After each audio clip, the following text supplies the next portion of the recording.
Et Raphaël Legendre, la Grèce va rembourser avec 2 ans d'avance à la France plus d'1 milliard d'euros. Athènes avait emprunté ça durant la crise de la zone euro. Un exemple de redressement qui pourrait nous inspirer ce matin. Et oui, alors vous ne rêvez pas, c'est bien la Grèce qui va nous aider à boucler nos fins de mois.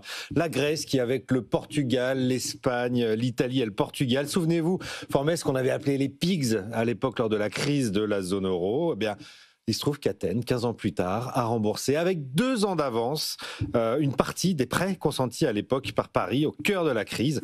En 15 ans, c'est très simple, la Grèce a réussi à ramener son déficit de 10,5 points de PIB à 1,5 seulement.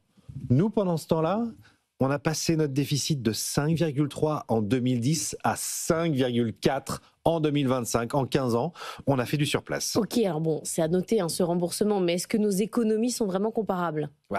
Non, mais regardez l'Italie, regardez l'Espagne, regardez le Portugal. Tous ces pays du Club Med ont serré la vis depuis 15 ans, ont fait le job, ont mené les réformes.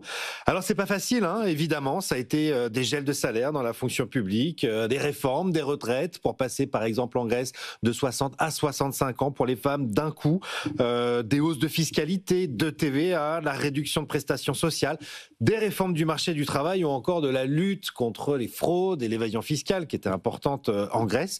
Mais tout ça, ça paye. En Grèce, le résultat, c'est 30% de hausse des exportations en plus de 10 ans, des dépenses publiques ramenées sous les 48% du PIB et un excédent primaire dès la fin du Covid. En Espagne, on affiche aujourd'hui la croissance la plus dynamique de la zone euro. L'Espagne, je rappelle, c'était 10% de déficit en 2010, ce sera 2,5 cette année seulement. Et l'année prochaine, le déficit espagnol sera inférieur à celui de l'Allemagne. Et le Portugal, pour terminer, un cas d'école. Après l'ajustement de 2011-2014, Lisbonne a combiné discipline budgétaire, réforme du marché de l'énergie, montée en gamme touristique et dans la tech. Résultat, un excédent budgétaire en 2023 et une dette abaissée, tenez-vous bien, de plus de 20 points de PIB depuis 2016. Raphaël, je ne vais pas vous demander ce qu'on devrait faire parce qu'on sait très bien ce qu'on doit faire. Mais oui, on sait ce qu'il faut faire en France, évidemment. C'est réduction de la dépense publique avec des réformes ciblées sur les retraites, sur l'assurance chômage, réformer le millefeuille territorial. Il faut évidemment redonner des marges au travail, gagner en productivité, en mobilité, en simplicité. Bref, réarmer la compétitivité avec une fiscalité stable. C'est malheureusement pas tout à fait le chemin qu'on prend en ce moment.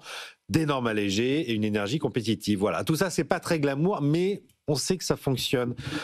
J'ajoute peut-être, pour terminer, une mesure iconoclaste.